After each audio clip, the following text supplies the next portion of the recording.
नमस्कार दोस्तों, मेरे channel GS section for UP triple SC and SSC में आपका स्वागत है। फ्रेंड्स, जैसा कि आपके सामने इससे पहले जो मैंने वीडियो अपलोड करा था अकाउंटिंग को लेकर के ईपीएफओ के बारे में, और मैंने उसमें आपको अकाउंटिंग की डेफिनेशन से लेकर के अकाउंटिंग के कुछ प्रिंसिपल्स को समझाया था। तो फ्रेंड्स, उसी के आगे आज कंटिन्यू करेंगे और आज का जो टॉपिक देखेंगे अकाउंटिंग कॉन्सेप्ट को। तो फ्रेंड्स, कहीं ना कहीं उस वीडियो को आप लोगों ने देखा होगा और जिन लोगों ने नहीं देखा है उसको देख लें। काफ़ी हद तक उसमें आपको अकाउंटिंग के बारे में, जो नए स्टूडेंट हैं जो ईपीएफओ की तैयारी कर रहे हैं, उन्हें जहाँ तक अकाउंटिंग के बारे में नहीं कुछ मालूम है, तो उस वीडियो को देखने के बाद आपको अकाउंटिंग की डेफिनेशन और प्रिंसिपल्स ये सारी चीज़ें समझ में आ जाएंगी। तो वैसे वैसे आपका अकाउंटिंग को पढ़ने में इंटरेस्ट आपका बढ़ने लगेगा। तो आइए फ्रेंड्स, आज आपकी जो वीडियो है, आज की वीडियो जो स्टार्ट करेंगे अकाउंटिंग कॉन्सेप्ट से। तो फ्रेंड्स, आइए शुरुआत करते हैं। सबसे पहले अकाउंटिंग कॉन्सेप्ट या अकाउंटिंग की अवधारणा जिसे बोलते हैं। जैसे कि आपको मालूम है कि किसी भी काम करने से पहले कोई ना कोई अवधारणाएं होती हैं, यानी अवधारणाएं मतलब उसकी प्राचीन रूढ़िवादिता, यानी कि उससे बधे हुए। जैसे कि हम क्या करते हैं, फॉर एग्जांपल के लिए अगर एक मानव को देखें तो मानव क्या करता है, सीधा सीधा सुबह उठता है और नहाता है और धोता है और सारे काम करता है। ये क्या है, ये उसकी एक अवधारणा होगी। तो इसी प्रकार अकाउंटिंग में भी क्या होता है कि अकाउंटिंग भी किसी एक प्रकृति को लेकर के, यानी नेचुरल है, यानी कि ये भी एक नेचुरल है जो साइंटिफिक ढंग से किया जाता है, यानी कि जो अवधारणाएं चली आ रही हैं उसी पे ही बेस होकर के अकाउंटिंग काम करती है। यानी कि लेखा शास्त्र उसी पे काम करेगा जो उसकी अवधारणाएं होंगी। तो आइए पहली अवधारणाएं देखते हैं कि सबसे पहले जो अवधारणाएं हैं जो इनको समझना है, क्योंकि ये यहाँ से बहुत सारे प्रश्न देखने को मिलता है। तो आइए फ्रेंड्स, सबसे पहले देखते हैं इसकी अवधारणा। पहली अवधारणा है वो वैश्विक अस्तित्व की अवधारणा है। फ्रेंड्स, वैश्विक अस्तित्व की अवधारणा है, इसे हम बोलते हैं बिजनेस एंटिटी कॉन्सेप्ट। ये कॉन्सेप्ट एक ऐसा कॉन्सेप्ट होता है जिसमें क्या होता है कि व्यवसाय के स्वामी को व्यवसाय से अलग कर दिया जाता है।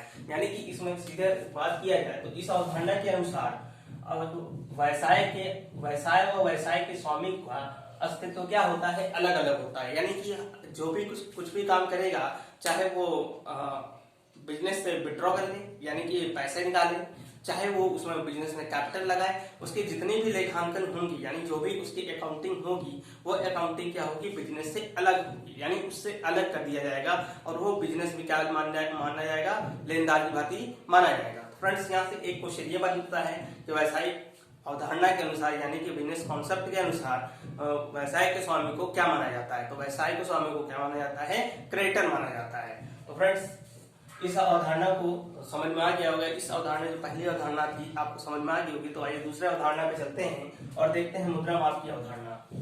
फ्रेंड्स, इस अवधारणा के अनुसार केवल उन व्यवहारों और घटनाओं का लेखा किया जाता है जो मौद्रिक प्रकृति के होते हैं। यानी कि फ्रेंड्स, यानी कि उन्हीं का ही अकाउंटिंग में हम यूज करेंगे जो मनी कॉन्सेप्ट में होंगे, यानी कि जो मनी में मेजरमेंट होंगे। जैसे कि मान लो फॉर एग्जांपल के लिए हम बात कर लें कि अगर हम किसी चीज को मान लीजिए परचेस करते हैं, मान लीजिए ये कोई बॉक्स है और इस बॉक्स की कीमत जो है 100 रुपए है। तो इसको जब तक कि इसको मनी में, इस बॉक्स के रेट को जब तक मनी में नहीं कन्वर्ट कर दिया जाएगा, जब तक हम परचेस और सेल नहीं कर लेंगे, यानी कि हम जब तक एक कोई ट्रांजेक्शन नहीं कर लेंगे, ट्रांजेक्शन के रूप में हमारे पास मनी नहीं आ जाएगा, तब तक हम इसको नोट नहीं करेंगे। फ्रेंड्स, यही होता है मनी कॉन्सेप्ट। यानी कि मुद्रा माप की अवधारणा के अनुसार इसके सारे लेखे जितने होते हैं मौद्रिक लेखे पर काम करते हैं। तो मौद्रिक लेखा में अगर किसी भी कर्मचारी का स्वास्थ्य गिर गया है तो उसको स्वास्थ्य को हम मनी में नहीं नाप सकते, लेकिन हाँ, जो भी चीजें जैसे कोई प्रॉफिट हो या लॉस हो उसको हम मनी में कन्वर्जन कर सकते हैं। इसलिए उसको क्या करते हैं, हम मनी कॉन्सेप्ट में लिखते हैं। तो मनी कॉन्सेप्ट आपको यहाँ समझ में आ गया होगा कि इस अवधारणा के अनुसार केवल उन व्यवहारों और घटनाओं का लेखा किया जाता है जो मनी के रूप में होते हैं। यानी कि जिसको अगर हम परचेस करेंगे तो उसका सीधा सीधा ट्रांजेक्शन मनी में होना चाहिए, अदरवाइज नहीं लिखा जाएगा। ठीक, तो आइए आगे देखते हैं। तीसरा फ्रेंड्स, चालू व्यवसाय की अवधारणा। इस अवधारणा के अनुसार क्या है, इस अवधारणा के अंतर्गत यह मान्यता है कि व्यवसाय अनंत तक चलता रहेगा। फ्रेंड्स, जब हम किसी बिजनेस को स्टार्ट करते हैं तो हम यही मान सकते हैं कि वो जो बिजनेस है वो हमारे आने वाले समय में चलता ही रहेगा, कभी बंद नहीं होगा। इसलिए हम क्या करते हैं कि उस व्यवसाय को आरंभ करते हैं। जैसे कि मान लीजिए कोई मिस्टर ए है, इन्होंने क्या किया, एक प्राइवेट कंपनी खोली जो कि किसी पेन या पेंसिल की है। मान लीजिए पेन बनाती है, पेन मैन्युफैक्चर करती है। अब इन्होंने क्या किया कि इन्होंने इसके खोलने से पहले इसके बारे में पूरा पूरा अनुमान लगाया, यानी पूरा अनुमान लगा करके इस व्यवसाय को आरंभ किया। और ये जानते हैं कि एजुकेशन का जो क्षेत्र है वो बहुत बड़ा है, तो इन्होंने क्या किया, एक डिसाइड किया कि मैं पेन बनाऊंगा, और इन्होंने पेन बनाया। और पेन बनाने के बाद क्या करा, इसको इन्होंने सेल करना स्टार्ट किया। इन्हें प्रॉफिट भी हुआ, और प्रॉफिट होते होते इन्हें 1-2 साल बाद हो सकता है हानि भी हो जाए। लेकिन क्या है, उस हानि से इनका बिजनेस रुक जाएगा? नहीं, ये जब बिजनेस की स्टार्टिंग किए होंगे तो यही मानकर किए होंगे कि इनका बिजनेस जो है ये लॉन्ग टर्म की तरफ चलता रहेगा, यानी कि आगे 4 वर्ष, 5 वर्ष, 6 वर्ष, 7 वर्ष, 8 वर्ष, यानी जितने भी वर्ष हैं उनके बिजनेस को बढ़ता ही रहेगा। तो आइए फ्रेंड्स आगे देखते हैं। इसको गोइंग कॉन्सेप्ट बोला जाता है, यानी कि बिजनेस चलता ही रहेगा। ठीक है, तो आइए आगे देखते हैं लागत की अवधारणा। इस अवधारणा के अनुसार स्थायी संपत्तियों का लेखा उसी मूल्य पर करना चाहिए जिस मूल्य पर क्रय की गई है। यानी कि फ्रेंड्स इसका मतलब ये है कि जिस मान लीजिए मार्केट में अगर 10 रुपए का लेके आया हूं तो इसका जब तक मैं लेखा 10 रुपए में नहीं करूंगा तब तक इस अवधारणा के अंतर्गत नहीं आएगी। यानी कि ना ही मैं रेट इसके घटा सकता हूं, ना ही मैं इसके रेट बढ़ा सकता हूं। कहने का मतलब ये है कि इस अवधारणा के अनुसार स्थायी संपत्तियों का लेखा, यानी कि स्थायी संपत्तियों का लेखा उसी मूल्य पर करना चाहिए जिस मूल्य पर क्रय की गई हो। यानी क्रय करने का मतलब एक स्थायी संपत्ति में क्या क्या चीजें आ जाती हैं, सबसे पहले ये देख लीजिए। फिक्स असेट्स में हमारे जैसे कि फर्नीचर है, बिल्डिंग है, मशीनरी है, लैंड है, प्लांट है, ये सारे क्या हैं, ये स्थायी संपत्ति होते हैं। यानी कि जो एक फिक्स प्रकृति के होते हैं, और इनपे क्या होता है, पे डिप्रिसिएशन भी लगता है, लेकिन लैंड पे डिप्रिसिएशन नहीं लगता। यानी कि इनका रेट जो होना चाहिए, क्या होना चाहिए, उसी मूल्य पे होना चाहिए जिस मूल्य पे ये क्रय की गई हो। अदरवाइज क्या हो जाएगा कि कॉन्सेप्ट गलत हो जाएगा। आइए आगे देख लेते हैं। इसके बाद हम 5वें अवधारणा को देखेंगे जो कि वसूली की अवधारणा है। वसूली की अवधारणा क्या होती है इसको समझते हैं। इस अवधारणा के अनुसार किसी आय का उपार्जित होना उसी तिथि तक समझा जाएगा जिस पर आय संबंधित माल या सेवाएं नकदी अथवा किसी मूल्यांकन प्रतिफल के बदले क्रेता को हस्तांतरित की जाएगी। यानी कि कहने का मतलब इसका साफ साफ है कि इस अवधारणा के अनुसार कि किसी आय का उपार्जित होना यानी कि एक्रियूट होना उसी स्थिति तक समझा जाएगा, यानी कि उसी स्थिति तक समझा जाएगा जिस पर आय से संबंधित माल या सेवाओं को नकदी में अथवा किसी नकदी में, कहने का मतलब है कि उस स्थिति, यानी मान लीजिए मैंने क्या किया कि मैंने एक माल खरीदा, मान लीजिए मैंने एक मशीनरी ली और इस मशीनरी को हमने 1 जनवरी को खरीदा।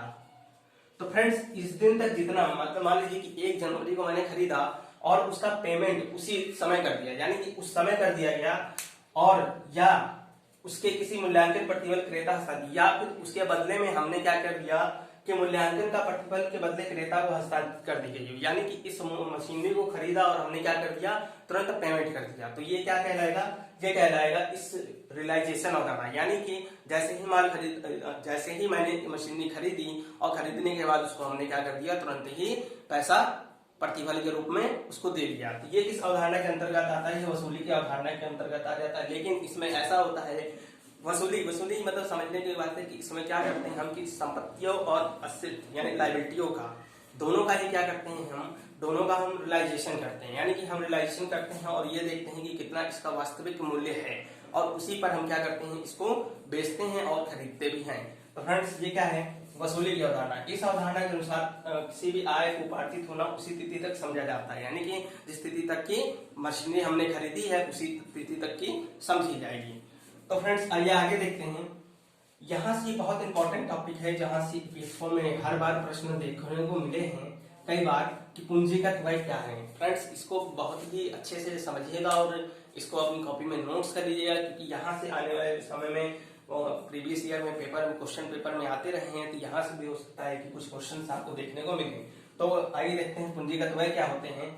वे व्यय जो किसी स्थायी संपत्ति के क्रय अथवा निर्माण करने के संबंध में किए जाते हैं, यानी कि ऐसे व्यय जो स्थायी संपत्ति के क्रय, यानी कि अभी आपको मैंने ऊपर जैसे बताया कि स्थायी संपत्ति क्या क्या होती है, जैसे कि हमने बताया था आपको, फर्नीचर होती है, मशीनरी होती है, लैंड होती है, बिल्डिंग होती है, प्लांट होती हैं, ठीक है। ये जितने भी चीजें होती हैं ये हमारी स्थायी संपत्ति होती है, और जो भी इनके क्रय करने संबंधी व्यय किए गए हों, चाहे इन फर्नीचर को बनवाने में जो वेजेस दिया गया हो, चाहे वो मशीनरी को लगवाने में जो वेजेस पेड किया गया हो, चाहे वो लैंड को खरीदने में जो भी उसे राजस्व के रूप में दिया गया हो, और जो भी हम प्लांट खरीद रहे हो तो इनके संबंध में जितने भी प्रकार के व्यय किए जाते हैं वो क्या कहलाते हैं, पूंजीगत व्यय। इनकी आगे कुछ विशेषताएं देख लेते हैं जो कि बहुत इंपॉर्टेंट हैं, क्योंकि यहाँ से पूछा जा सकता है कि पूंजीगत व्यय की निम्न क्वेश्चन कुछ ऐसे देगा कि निम्नलिखित में से कौन सी विशेषताएं पूंजीगत व्यय हैं, पूंजीगत व्यय की हैं। तो आइए देख लेते हैं कुछ इसकी विशेषताएं। तो इसके ये क्या है, ये एक फिक्स प्रकृति का होता है, यानी कि स्थायी नेचर का होता है। दूसरी चीज, इन व्ययों की उपयोगिता दीर्घकालीन होती है, यानी कि इनकी उपयोगिता क्या होती है, दीर्घकालीन होती है, यानी कि ये लॉन्ग टर्म पे किए जाते हैं, शॉर्ट टर्म पे नहीं किए जाते हैं। यानी लॉन्ग टर्म यानी कि 2 से लेकर के 5 वर्ष तक, 5 वर्ष से लेकर 10 वर्ष तक, यानी कि जब आप मशीनरी खरीदेंगे तो 1 साल के लिए नहीं, उसको एक लॉन्ग अवधि के लिए होगी। आइए आगे देखते हैं। ये अनावर्तक स्वभाव के होते हैं, यानी कि इसको हम बदल नहीं सकते, यानी कि इसे हम बार बार नहीं कर सकते, केवल ही एक बार किया जा सकता है। कहने का मतलब आपने जो मशीन खरीदी तो उसको केवल एक बार फिट करा दिया, तो उसके बाद दोबारा फिटिंग में कोई काम नहीं, लेकिन इसे बार बार नहीं किया जा सकता, यानी कि बार बार नहीं किया जा सकता। आगे देखते हैं। ये वह वर्ष यंत्र न होकर के कभी कभी होते हैं, यानी कि कहने का मतलब है ये वह वर्ष भर में वर्ष यंत्र नहीं, यानी कि हर बार नहीं किए जाते, हर साल नहीं किए जाते, ये कभी कभी किए जाते हैं। अगर वर्ष भर लगातार वह किए जाएंगे तो क्या हो जाएगा कि एक दिन हमारा कंपनी बंद हो जाएगा और हमें प्रॉफिट की जगह हानि होने लगेगा। आइए आगे देख लेते हैं। ये पूंजीगत व्यय आर्थिक के असेट्स की ओर दिखाए जाते हैं। फ्रेंड्स ये बहुत इंपॉर्टेंट है कि पूंजीगत व्यय किस तरफ दिखाए जाते हैं, यानी बैलेंस शीट के किस तरफ दिखाए जाते हैं। ये क्वेश्चन बहुत ही इंपॉर्टेंट है, पूछा जा सकता है कि पूंजीगत व्यय कहाँ पे दिखाए जाते हैं। तो पूंजीगत व्यय फ्रेंड्स दिखाए जो जाते हैं ये असेट्स की ओर दिखाए जाते हैं। इसके उदाहरण को देखें तो उदाहरण में बहुत ज्यादा पूछे जाते हैं। तो ये उदाहरण क्या है, जैसे हमने लिखा है प्रीमियम। प्रीमियम होता क्या है फ्रेंड्स, प्रीमियम जो आप जानते हैं कि अंशों और शेयरों, यानी कि अंश और डिबेंचरों पे जो भी हम जब उसे इश्यू करते हैं तो इश्यू करते वक्त क्या किया जाता है कि उस पर हम अपने कुछ प्रीमियम्स चार्ज कर देते हैं, वही प्रीमियम से ले लिया जाता है, यानी कि संरक्षक के रूप में। जैसे कि मान लीजिए किसी से सिक्योरिटी ले लेना, यानी सिक्योरिटी प्रीमियम के रूप में ले लेते हैं, तो वही क्या कहलाता है, प्रीमियम कहलाता है। तो ये वह क्या होते हैं, पूंजीगत व्यय होते हैं। दूसरी चीज हरण प्रदान, अगर किसी का शेयर यानी किसी भी शेयर होल्डर का शेयर हरण हो गया है तो इससे क्या होता है, इससे कंपनी को हानि हो जाती है। जैसा फॉर एग्जांपल आप समझते हैं, जैसे कि मान लीजिए हम अगर सिंपल भाषा में बात करें, अगर आप किसी को EMI पे लीजिए, एक फोन लीजिए और उसका क्या हो, चेक बाउंस हो जाए। चेक जब बाउंस हो जाता है तो उसके बदले में जो पैसा उसकी कंपनी के पास जाती है वो कहीं ना कहीं पूंजीगत व्यय के रूप में होता है। तो इसी प्रकार हरण भी होता है कंपनी में। तो फ्रेंड्स यही कहलाता है हरण, ठीक है। उसके बाद समावेलन पर लाभ, अगर किसी प्रकार से समावेलन में हमें लाभ प्राप्ति होती है तो वो कहलाता है पूंजीगत व्यय के उदाहरण। यानी कि ये 3 उदाहरण विशेषकर याद रखिएगा, क्योंकि यहाँ से प्रश्न देखने को आने वाले समय में मिल सकते हैं। तो फ्रेंड्स मैं उम्मीद करता हूँ जितने मैंने टॉपिक आपको समझाए आज की काफी हद तक समझ में आ गए होंगे। और फ्रेंड्स इस वीडियो को शेयर जरूर करें और सब्सक्राइब करें और अधिक लोगों तक व्हाट्सएप ग्रुप में भेजें। Thanks for watching.